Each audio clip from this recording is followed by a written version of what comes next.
Joining me now is one of the people behind that big push to get a second special counsel, House Oversight Chairman and House Intel Committee member Trey Gowdy. Congressman, good to see you tonight. Thank you for being here. Thank you. So you have, as I said in the intro, you've been defending the Mueller investigation and believing that he is handling it well. You have no reason to not believe that. So why the need for a second special counsel? Well, Robert Mueller's jurisdiction is set out in the document that was issued by Rod Rosenstein, and it's pretty specific. He has to stay within the strictures of his jurisdiction. He can't expand it on his own. I guess in theory, Rod Rosenstein or Jeff Sessions could expand his jurisdiction, but he can't do it himself.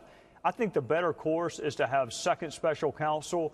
Let Mr. Mueller keep looking into Russian interference. Let him keep looking for evidence of collusion, but have a separate special counsel look into decisions made and not made in 2016 with respect to the Bureau and the Department. And that decision would fall to Rosenstein?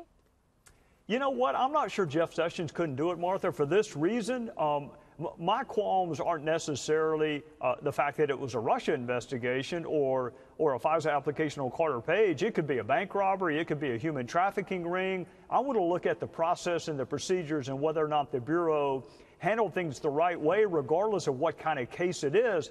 I think Sessions actually could appoint special counsel. I mean, Rod Rosenstein cannot supervise special counsel because he's a potential witness. So Sessions is recused from making decisions about Russia, but he's not recused from appointing special counsel. It sounds he did an interview with Shannon Bream, which is going to air tonight on her show.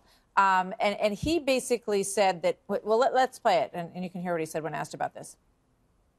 I have appointed a person outside of Washington, many years in the Department of Justice, to look at all the allegations that the House Judiciary Committee members sent to us, and we're conducting that investigation. He's talking about Michael Horowitz. He says we already have somebody doing that.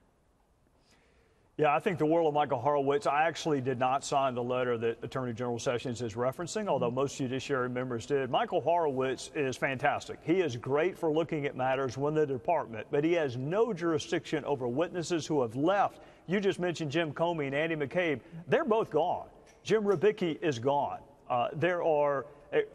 Loretta Lynch is gone. Sally Yates is gone. There are 24 witnesses that I've identified that Michael Horowitz would not have jurisdiction over, and he can't compel their attendance and their testimony. Martha, that says nothing about the State Department angle or Fusion GPS or anyone not in the department. So with all due respect to Attorney General Sessions, Michael Horowitz is not special counsel. All he can do is look at the department and the FBI and nothing outside of it. I mean, I guess, one of the glaring questions is why wouldn't they? Why wouldn't they want to make sure that their own entity had operated properly? And if it hasn't, want to shed light on that. And when you raise questions, as Catherine Herridge pointed out in her reporting, about the Hillary Clinton investigation and whether or not it was completely above board or whether or not there was some sort of bias shown towards her during the course of the election. Yeah, I don't have any interest in relitigating the decision, the conclusion reached by Jim Comey, but I have a lot of interest in understanding why in May of 2016 you admitted that you had the evidence of a crime but had already determined you were not going to prosecute. I would hope every American would ask the FBI, if you have evidence of a crime 2 months before you interview the target of the investigation, why have you already concluded you're not going to go forward? That is a fair question, whether you're Republican, Democrat, or Bull Moose Party. That every American should want to have confidence in the FBI and DOJ.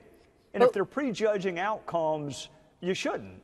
What about, the letter talks about bias, concern about bias. Bias, we've all seen the Strucken-Page emails and the text messages, but bias and then turning that bias into action is a very difficult thing to prove, isn't it? It is. This bias, I would argue, Martha, trends towards animus. It's not simply bias. It is an overt disdain, talking about impeachment the morning after the election. And that's more than bias. That is flat-out animus. But aren't there also elements, I'm sorry to interrupt, but aren't there also elements where it sounds like they're supportive of Hillary Clinton or negative on Hillary Clinton? And couldn't they use that to balance and say, look, we were torn on this just like most Americans, but it didn't affect our job? Well, I think the preponderance of the texts are anti-Trump. Now, whether or not they episodically criticize, they criticized Ted Cruz I think they may have even criticized a Congress, God forbid, once or twice. So clearly they had problems with lots of people, but they hated Donald Trump. And what's important about that is one of them had signed up to investigate Donald Trump while the other was a lawyer. So bias is one thing, animus is another. It is possible for that animus to impact your decision making. Look at what Strzok himself said. He had no interest in participating in an investigation that would exonerate Donald Trump. This is a counterintelligence expert who doesn't want to participate in investigating what Russia did if it doesn't result in the indictment of Donald Trump. That is an unprecedented level of animus. Thank you very much, Chairman Gowdy. Good to see you as always. Yes, ma'am. Thank you, sir. Thank you.